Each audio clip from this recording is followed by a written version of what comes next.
ఆంధ్రప్రదేశ్ రాష్ట్రంలో గత 1.5 సంవత్సరం నుండి తిరుమల లడ్డు కల్తీ వ్యవహారంలో సిబిఐ నివేదికలో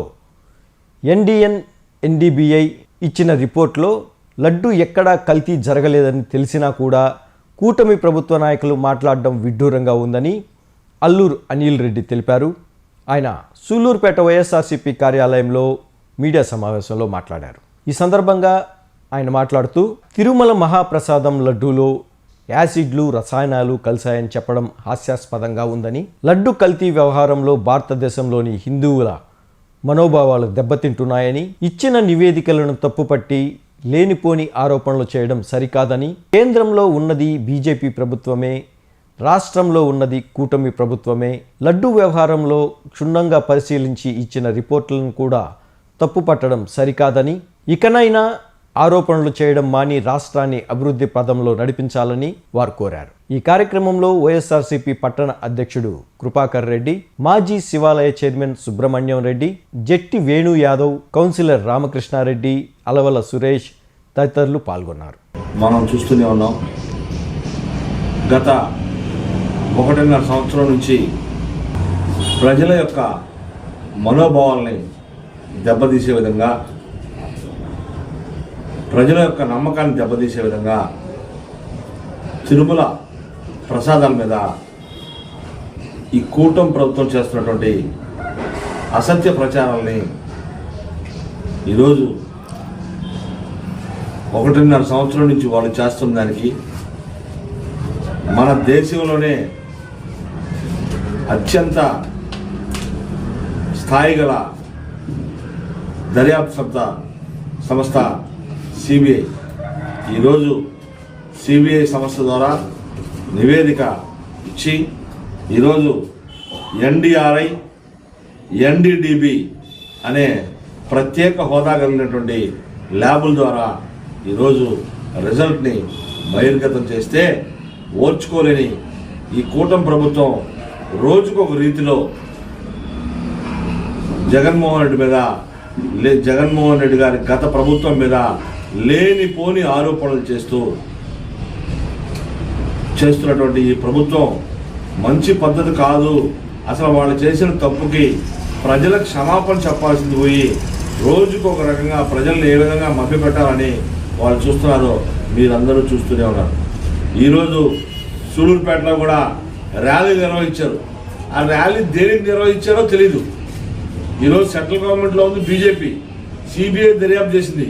ఈరోజు సెంట్రల్ గవర్నమెంట్లో వాళ్ళు ఉన్నారు, స్టేట్ గవర్నమెంట్లో వీళ్ళు ఉన్నారు. దర్యాప్తు చేసి ఆ లడ్డూలో ఎటువంటి జంతువుకు సంబంధించిన కొవ్వు పదార్థాలు కానీ ఎటువంటి వ్యర్థాలు కానీ ఏమీ లేవు, అది అంతా శుద్ధంగా ఉంది అని రిపోర్ట్ ఇచ్చిన తర్వాత కూడా వీళ్ళు చేస్తున్నటువంటి గోళం చూస్తే అసలు అర్థం కావట్లేదు. ఎల్లో మీడియాని అడ్డం పెట్టుకొని నువ్వు తప్పు చేసి దాన్ని నేను చేసిన తప్పు కాదు ఒప్పు అనే ప్రయత్నంలో వీళ్ళు 1కి 10 తప్పులు చేసుకుంటూ ఈ విధంగా వాళ్ళ ఛానళ్ళు ఉన్నాయి, వాళ్ళ మాకు మీడియా ఉంది అని ఈ ప్రసారాలు చేసుకుంటూ ఈరోజు ర్యాలీ ఎందుకు చేశారో కూడా అర్థం కావట్లే. తప్పు చేశారు, నిర్భయంగా వచ్చి జనాలకు క్షమాపణ చెప్పాలి. అసలు వీళ్ళకి అర్థం కాని విషయం, లడ్డు అనేది ఒక అంగట్లో దొరికే వస్తువు కాదు, అదొక ప్రసాదం. దానికి ఉండే విలువ అంతా ఇంత కాదు. అటువంటిది దేవుణ్ణి కూడా, దేవుడు అంటే కూడా లెక్క లేకుండా వీళ్ళు చేస్తున్నటువంటి దుర్మార్గాలు అన్నీ ఇన్ని కాదు. దానికి తగ్గట్టు ఈరోజు అన్ని కాన్స్టిట్యున్సీలో ర్యాలీలు చేశారు.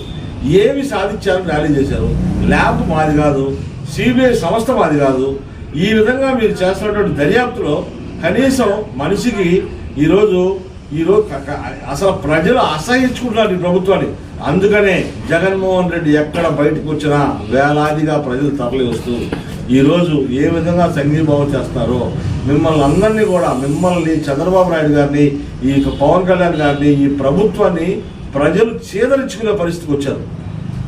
ఇంత దుర్మార్గమైనటువంటి అసత్య ప్రచారాలు చేస్తూ దాన్ని మేము చేసింది తప్పు కాదు, కరెక్టే అని కప్పిపుచ్చుకునే దాంట్లో వందల వేల తప్పులు చేసుకుంటా అభివృద్ధి గురించి ఏ మాత్రం పట్టించుకోకుండా గ్లోబల్ ప్రచారాల్లో ఈ విధమైనటువంటి ప్రజల మనోభావాలు దెబ్బతీసే ఒక నమ్మకం తిరుమల అంటే, ఒక లడ్డు అంటే ఒక ప్రసాదం, దేవుడి మీద కూడా ఇటువంటి విష ప్రచారాలు చేస్తూ ఏ సంస్థ అయితే నివేదిక ఇచ్చిందో సంస్థ క్లియర్గా ఇచ్చింది, దాంట్లో ఎటువంటి వ్యర్థాలు లేవు, ఎటువంటి విష పదార్థాలు లేవు, దాంట్లో ఎటువంటి జంతు కొవ్వు కలవలేదు అని మనకుండే అత్యంత దర్యాప్తు సంస్థ, పెద్ద సంస్థ, ఆ సంస్థే క్లీన్ చిట్ ఇచ్చిన తర్వాత కూడా మీరు ఇంకా దొంగ దొంగ దొంగ దొంగ అని అరిచి ఎవరిని మభ్యపెట్టాలని ప్రజల్ని ఎన్ని రోజులు మోసం చేస్తారు? ఆల్రెడీ ప్రజల్ని మభ్యపెట్టి లేనిపోని మాటలు చెప్పి అధికారంలోకి వచ్చారు కూటమి ప్రభుత్వం. వచ్చిన తర్వాత కూడా తప్పు చేశారు, ప్రజలకి క్షమాపణ చెప్పి తప్పు జరిగింది, రెండోసారి అలాంటి జరగకుండా చూసుకుంటాము, మా ప్రభుత్వంలో మేము ఏదో ఎక్కడో పొరపాటు జరిగింది దాని మీద కూడా దర్యాప్తు చేపిస్తామని చెప్పాల్సింది పోయి ఈ విధమైనటువంటి సంస్కారం లేకుండా ఈ విధమైన దురహంకారంతో ఈ విధంగా ప్రవర్తించడం, మళ్ళీ దానికి తగ్గట్టు దాన్ని కప్పిపుచ్చుకునేదానికి ఒకటి కాదు వందల అబద్ధాలు చెప్తూ మొన్న మన పేరు నాని గారు ప్రెస్ మీట్లో చెప్పాడు, చంద్రబాబు నాయుడు గారు పడ్డ ఇబ్బంది. అతను అడిగితే మీకు ఆ దేవుడు చెప్పాడా, ఈ దేవుడు చెప్పాడా, దేవుడు ఎవరు అతను కళ్ళలోకి వచ్చి చెప్పాడా అని ఎవరు చెప్పారో నిజంగా నువ్వు సిబిఐ సంస్థ పలానా ల్యాబ్లో పలానా రిపోర్ట్ ఇచ్చి అయ్యా లడ్డూలో ఎటువంటి వ్యర్థ పదార్థం కలవలేదు, లడ్డు అంతా పక్కాగా ఉంది అని చెప్తుంటే కూడా ఈరోజు ఒక భక్తులకు సంబంధించిన మనోభావాలను దెబ్బతీసే విధంగా ప్రవర్తించడం అనేది ఎంతవరకు సమంజసమో ఈ రాష్ట్ర ప్రజలందరూ గమనిస్తూ ఉన్నారు. అటువంటిది ఈ చంద్రబాబు నాయుడికి ఈ మూర్ఖత్వానికి ప్రజలే తొందరలో బుద్ధి చెప్తారు. స్థానిక సంస్థల ఎలక్షన్లు కూడా వస్తున్నాయి. ఈయన చేస్తున్న నిర్వాహకాలను కూడా తొందరలో ప్రజలు ఎండగట్టడానికి సిద్ధంగా ఉండరు.